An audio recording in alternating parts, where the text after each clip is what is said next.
Les grands personnages de l'histoire de France. Découvrez quelques-uns des plus grands personnages de l'histoire de France. Victor Hugo, monstre sacré de la littérature française. Victor Hugo a marqué l'histoire de France par son génie et son engagement. Victor Hugo a écrit une cinquantaine de livres dans des genres aussi variés que le roman, la poésie et le théâtre. Ses œuvres les plus connues sont Notre-Dame de Paris et Les Misérables, qui ont frappé les esprits de générations de lecteurs avec des personnages inoubliables comme Quasimodo, Esmeralda, Jean Valjean, Cosette ou Gavroche. Certains de ses vers sont aussi gravés dans la mémoire collective, comme ceux de Demain, Dès l'aube, un des poèmes les plus poignants de la poésie française. Écrivain extraordinaire, Victor Hugo s'est aussi engagé dans les luttes politiques de son temps, prenant position contre l'empereur Napoléon III et défendant des idéaux de justice et de progrès. Combat contre la peine de mort et la pauvreté, engagement pour le droit des femmes et l'éducation, Victor Hugo n'a eu de cesse de mettre sa plume au service des plus humbles. Lors de ses funérailles en 1885, 3 millions de personnes sont présentes. Sa dépouille repose depuis au Panthéon, preuve que Victor Hugo est l'un des plus grands personnages de l'histoire de France. Molière, né il y a plus de 400 ans, Molière est aujourd'hui encore un classique de la littérature française. Le nom de Molière est généralement lié à un autre grand personnage de l'histoire de France, Louis XIV. C'est en effet sous la protection du roi Soleil que Molière a pu écrire et jouer des comédies aussi mordantes que Le bourgeois gentilhomme, L'avare ou Les fourberies de Scapin.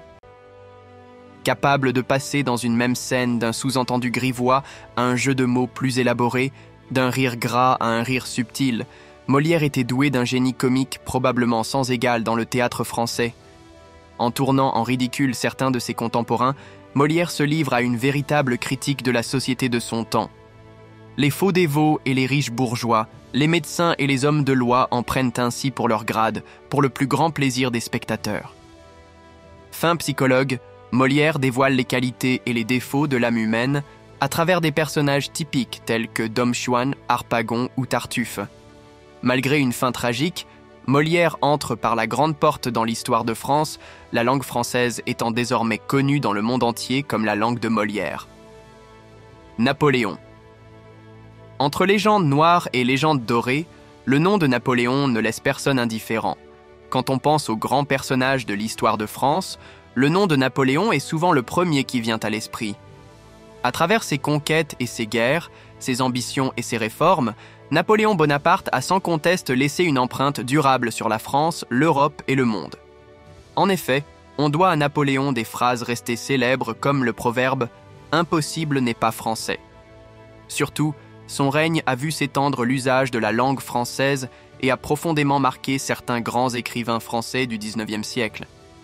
La figure de l'empereur apparaît à plusieurs reprises dans les deux chefs-d'œuvre de Stendhal, Le Rouge et le Noir et La Chartreuse de Parme.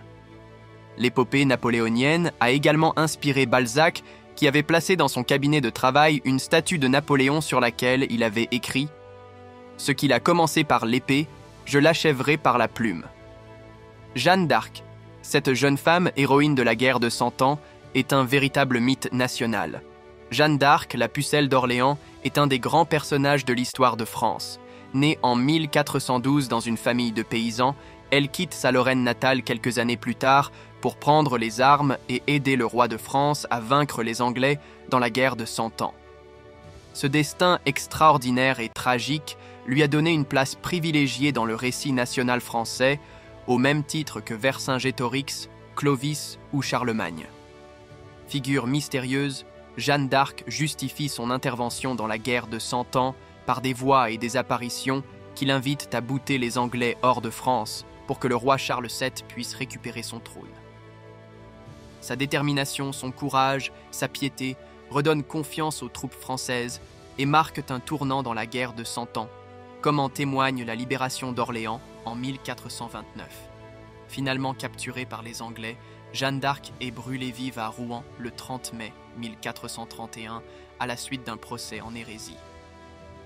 Réhabilitée 25 ans plus tard, la pucelle sera reconnue comme sainte par l'Église catholique au début du XXe siècle. La reine Marie-Antoinette, personnage controversé de l'histoire de France, Marie-Antoinette a connu un destin tragique. Marie-Antoinette n'a pas été une reine de France comme les autres. Née à Vienne en 1755, elle est la fille de Marie-Thérèse d'Autriche, une des monarques les plus importantes du XVIIIe siècle. Mariée à l'âge de 14 ans avec le futur roi de France Louis XVI, elle devient reine en 1776. À Versailles, elle a du mal à respecter l'étiquette de la cour et préfère s'adonner au plaisir et au luxe.